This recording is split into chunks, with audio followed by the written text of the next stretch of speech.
name is Crissy Nelson, and over the summer I got to hold a supervisor position for a pool company. With that company, I oversaw 3 different facilities with 20 different staff members. We started off with 22 but lost a few along the way. During the summer, I got to experience different interactions with several different of my employees.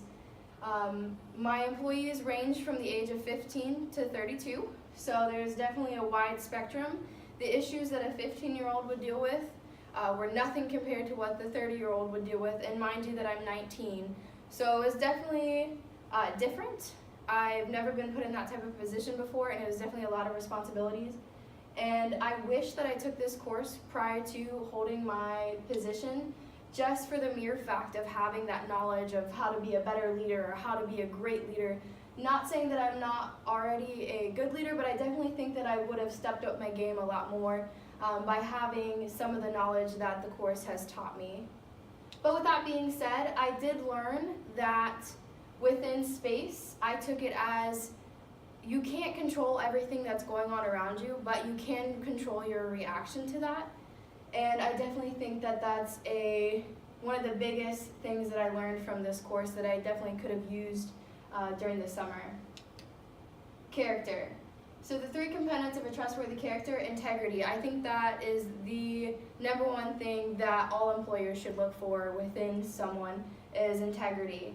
Maturity, for sure. As I said, I worked with 15-year-olds. The maturity level of the 15-year-olds was completely different from the 30-year-olds. And having that win-win behavior.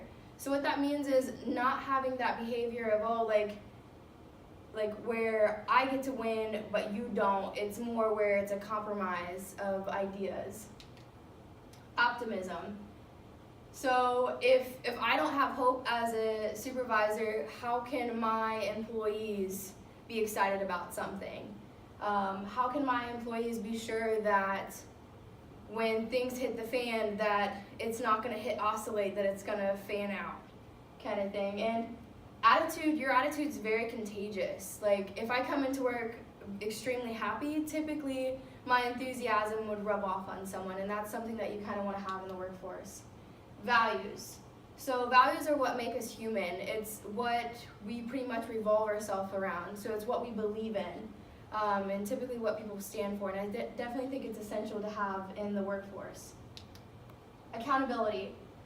This is one thing that I really needed during the summer. I try to hold my employees accountable, but for some reason the mentality of all the workers were not the same. So I definitely think that having a well-oiled machine, as everyone knowing what they should be doing, would have worked a lot better this season. Ethics and ethical dilemmas. So ethics are guidelines for conduct that we aim to live by. All law enforcement agencies really strive for being ethical, because when you aren't ethical and you have the unethical issues, it reduces the public's confidence in the department and the agency for them to do the job that they're supposed to. It enhances criminal activity, whether that be within the department or within the community.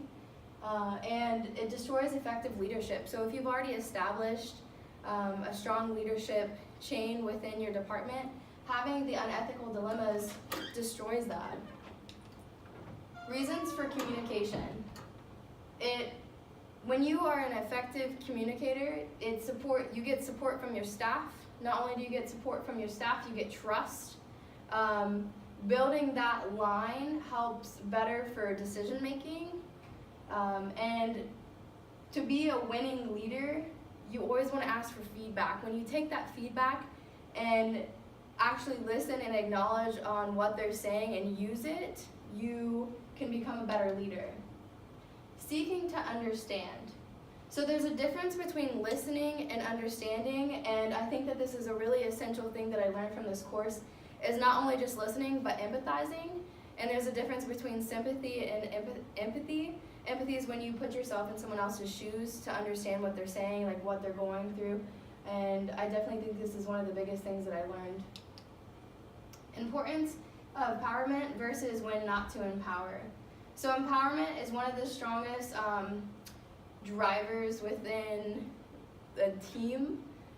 It helps build confidence. It gives the employees a sense of worth, not only just employees like on a lower level, but any level, like even if you're higher up.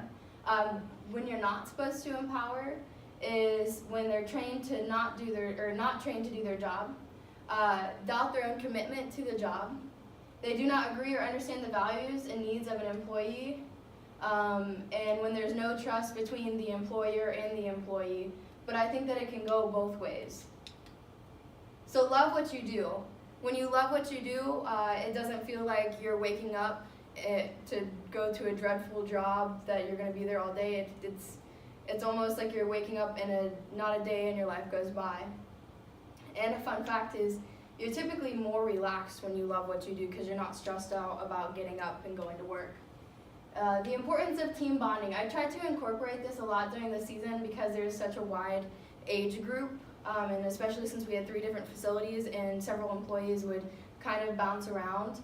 You develop a more trusting team, takes the work out of work, and I definitely noticed that more employees were more engaged, and it builds that loyalty, like, hey, I have your back, I got you, I'll do your job, you don't have to worry about a single thing. Problem bosses. There's different types of problem bosses, such as like micromanagers, control freaks, so on and so forth, and there's actually coping mechanisms to deal with them. So there's acceptance, so acceptance of the way that they are and managing it, taking time, like one-on-one sessions to talk it out with that manager. Maybe they don't realize what they're doing. Manage your own stress. So like don't let your stress lash out at work if you already know the way that the boss works.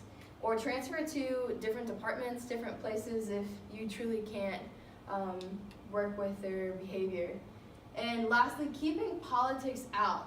Don't let the media interfere with your job. The media has a big influence when it comes to politics. It's typically one-sided or it's never both sides. There's no real gray area with the media.